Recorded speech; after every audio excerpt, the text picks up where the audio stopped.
Many of my atheist friends are always saying how people are surprised that they have good morals and that they don't believe in God. And I think that morals all come from somewhere. And so I'm going to read the Bible because I'm faithful. But if you're not, just know that good morals come from somewhere. And this is just a story, just the same to you, that it is meaningful to me.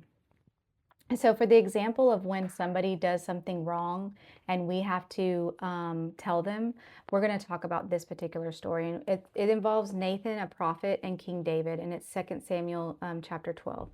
And so, in this particular instance, King David has done something really bad. Okay. He took someone's wife and he had relations with her and got her pregnant.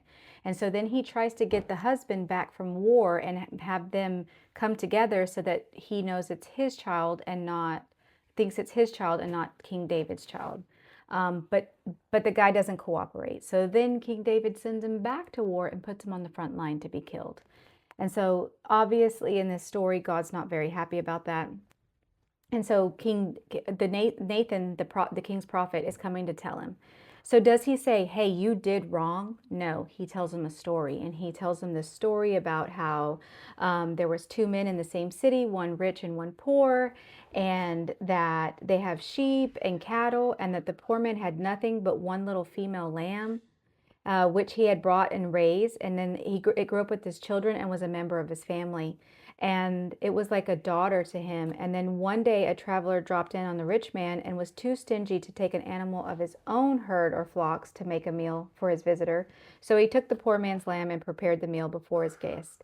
And King David was mad and he explodes in anger and saying they immediately should be lynched, they should be killed.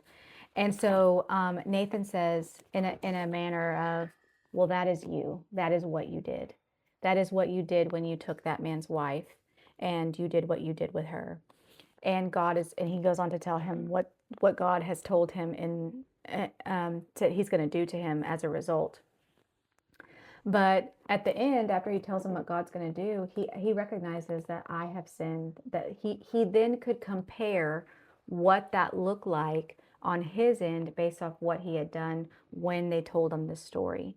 And so when we go into those situations, and I'm telling you to ask questions and to help them come to their own conclusion, I'm very serious about making sure that we do the right thing in the right moment so that we can help other people come to their own conclusion and see what they did wrong.